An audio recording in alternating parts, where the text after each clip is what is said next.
Essa é uma notícia que preocupa demais quem tem noção das coisas aqui no Rio Grande do Sul. Todos os líderes de facções transferidos para presídios federais há quase 2 anos devem voltar para o Estado. Pelo menos foi essa a determinação da Justiça. Hoje, o Ministério Público vai tentar reverter a decisão de 12 dos 27 encaminhados para cadeias em Rondônia, no Rio Grande do Norte e Mato Grosso do Sul. 10 já estão aqui no nosso território. Presos em pátios de delegacias e nas viaturas, abarrotados em cadeias superlotadas, onde bandidos perigosos transformam a tutela do Estado em colônia de férias, uma zona livre para o crime. Chega de férias. Cadê férias pra mim? É para essa realidade que 17 líderes de facções, apontados como alguns dos homens mais perigosos do Rio Grande do Sul, podem voltar nos próximos dias após 2 anos em penitenciárias federais. Os presídios federais têm uma estrutura melhor do que os presídios estaduais. Eles foram construídos justamente para enfrentar essas situações de liderança, já que lá as comunicações com o meio externo são bem mais difíceis. Neste documento, o juiz Alexandre Pacheco justifica que o afastamento já causa a perda da função de líder, uma vez que esse espaço não fica vago. Em todas as decisões, os magistrados ressaltaram a ineficiência do Estado em lidar com o sistema carcerário, citando exemplos como a facilidade de acesso a celulares dentro das cadeias.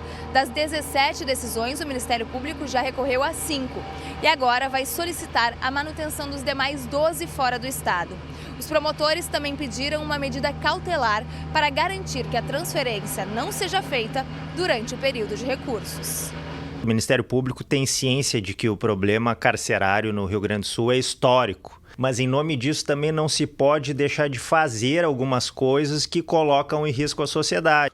A Operação Pulso Firme, realizada no final de julho de 2017, encaminhou 27 detentos para as penitenciárias de Porto Velho, em Rondônia, Mossoró, no Rio Grande do Norte e Campo Grande, no Mato Grosso do Sul.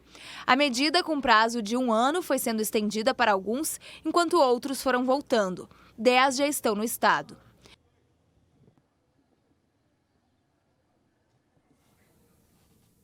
Tivemos aí um pequenininho problema no final da reportagem, problema técnico. Olha, gente, 10 já estão aqui, como a Bruna falou, já retornaram dos 17, dos 27, melhor dizendo. Agora voltaram 12 antes, depois ficou 17 e agora... Olha, eu chego até a me perder nos números, porque é uma avaliação do Judiciário e uma avaliação das autoridades de segurança e do Ministério Público. Esses mesmos especialistas em segurança pública também contestam o retorno, né, desses líderes de facções aqui para o nosso território. Vamos ouvir um trecho, agora está chegando, a edição está terminando agora. Vamos ouvir um trecho do vice-governador do estado, que também é secretário de Segurança Pública, delegado Ranulfo Vieira Júnior. Roda aí. Estamos municiando o Ministério Público para que o Ministério Público postule, que essa decisão perdure por mais tempo. Houve redução na criminalidade nos últimos 2 anos. Antes da transferência, a média de assassinatos chegou a 258 vítimas por mês. Entre agosto e dezembro de 2017, caiu para 230. Já em 2018, a redução foi para 194. E neste ano, chegou a 160 pessoas. Já os latrocínios, roubo com morte, chegaram à média de 11 por mês antes da operação. O número também diminuiu e neste ano, a média é de 6 casos por mês. Vocês viram, né? Os índices, os números estão em queda, estão caindo, mas são números frios. É a frieza dos números diante da realidade, especialmente das comunidades mais carentes. E eu falava antes, a maioria dos especialistas em segurança pública também vem com cautela, com preocupação, o retorno ou possível retorno desses líderes e o que isso pode representar para o desenho das organizações criminosas aqui no nosso estado. A gente conversa agora com a socióloga, que também é especialista em segurança pública, Aline Kerber. Bom dia, boa tarde, seja bem-vinda aqui ao SBT Rio Grande, Aline. Obrigada.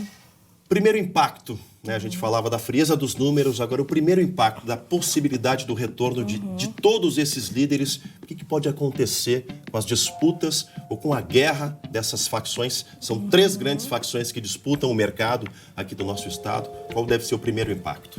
Então, esses líderes, né, têm uma territorialização, eles obviamente dominam territórios e houve nesse processo, com a retirada deles aqui do Rio Grande do Sul e com a reclusão em presídios federal, de uma desarticulação deles territorial, né? Mas eles não perderam completamente esse poderio, né?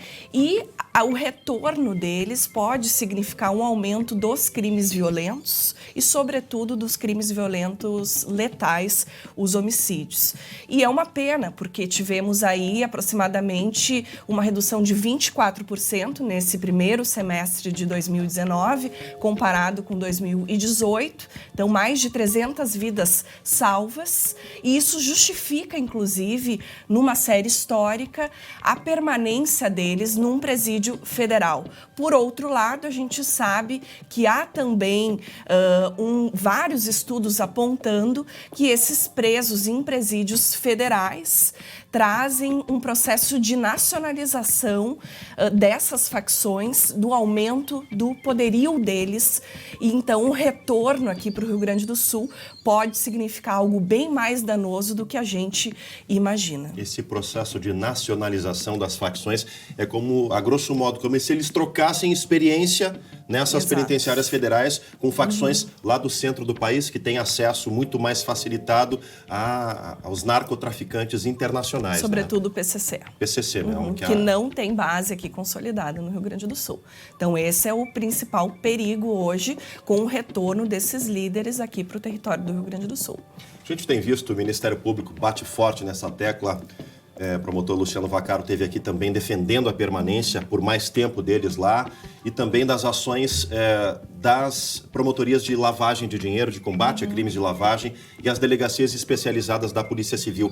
Esse é o principal caminho para tentar diminuir o poder dessas facções, né? Agir na espinha financeira. O que dá para se falar sobre essa estratégia que é colocada em prática hoje das autoridades de segurança pública? Eu acho bem interessante que o estado do Rio Grande do Sul, com esse novo governo, trouxe uma Secretaria de Administração Penitenciária. A Polícia Civil cada vez mais vem se especializando, sobretudo pensando nas estratégias para reduzir a criminalidade com o enfraquecimento das facções pela via da economia do crime. Então, acho que essa estratégia é a que funciona mais e deve ser seguida, mas há ainda um processo com uma outra lógica, que é do encarceramento em massa, que se prende os pequenos e não se atinge os grandes. Esse é o contexto do Rio Grande do Sul e é o contexto também brasileiro que a gente precisa reverter, né? Porque senão o Estado, ao prender, né, um menino que furta ou que trafica, mas em pequena quantidade, ele recruta para o crime organizado, para as facções, aumentando esse poderio, e a gente sente aí cada vez mais medo, né? E, obviamente, percebe com dados objetivos o aumento da criminalidade, né? Da violência letal, sobretudo agora vendo as polícias também sendo afrontadas. Exatamente, né? É um dado preocupante. A gente viu ali o secretário falando nessa queda dos números, você falasse em 300 vidas preservadas em relação ao primeiro semestre do ano passado, mas nas últimas semanas, Aline, os casos de violência estão cada vez mais latentes, mais contundentes, e pessoas inocentes morrendo nessa guerra que tem como pano de fundo a venda de drogas, né? A polícia sendo vítima, né, desse processo, e também mortes em confronto com a polícia. Então aumenta a vitimização letal e aumenta também aqui no estado, né, as mortes em confronto com a polícia. Há uma violência cada vez mais latente e aí é um fenômeno mais macro-social, né, um ódio na sociedade, a violência. A gente viu a questão aí do futebol ontem, né, no Grenal. A gente percebe nas relações interpessoais, mas na ambiência do tráfico isso se agudiza, sobretudo pela questão do armamento letal. As armas de fogo responsáveis por mais de 70% dos homicídios, elas é um fator determinante, é um fator de risco muito importante. Então, a polícia, a política de segurança pública e justiça criminal precisa trabalhar com foco, né, com inteligência, desarticulando essas quadrilhas, desarticulando a economia do crime e prendendo e excluindo os líderes das facções aqui do Estado. Essa é uma política desde a Operação Pulso Firme, que deu muito certo e precisa ser mantida, embora, olhando de forma literal a lei, a gente tem o conhecimento que expirou o prazo, né? Sim. Mas a gente precisa olhar para o contexto da política local e fazer, né, e reforçar esse pedido. O Ministério Público e a Polícia Civil estão no caminho certo e eu acho que tem tudo para ser mantido, até porque nós temos um sistema carcerário aqui falido, como conversávamos antes, não temos ambiência para recebê-los, temos presos em delegacia e os presídios federais, com certeza, hoje garantem, né, uma integridade maior, inclusive protegendo a vida desses cidadãos apenados. Para a gente encerrar, Aline, como é que o cidadão comum que está nos acompanhando hoje pode tentar entender o que passa na cabeça dos juízes? É o cumprimento do que diz a lei? É subjetividade? É uma questão de interpretação? Como é que o senso comum de que a polícia prende, a justiça solta, pode mudar esse cenário? Como é que o pessoal pode compreender isso tudo? Então, no Brasil, a gente tem mais de 800 mil apenados. É uma população carcerária que cresce cada vez mais.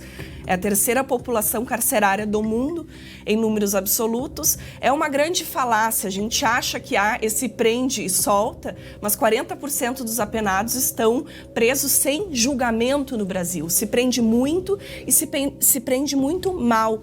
A gente prende, em geral, os crimes de menor poder em relação à violência. Então, a gente precisa qualificar essas prisões, trabalhar com mais inteligência e os juízes cumprem a lei, né? Se não tem materialidade, como se prende muito por flagrante no Brasil, né? 90% das prisões, então os juízes acabam tendo que soltar por falta de materialidade, não tem elementos de investigação, de prova, e é esse o cenário. A gente tem que cada vez mais querer prisões qualificadas para sairmos desse ciclo de prisões desqualificadas que não reduzem a criminalidade. Tá certo. Muito obrigado pela tua presença aqui no SBT Rio Grande, Aline Kerber, socióloga especialista. O problema é longo, gente. Precisa de discussão, precisa de debate para esclarecer você.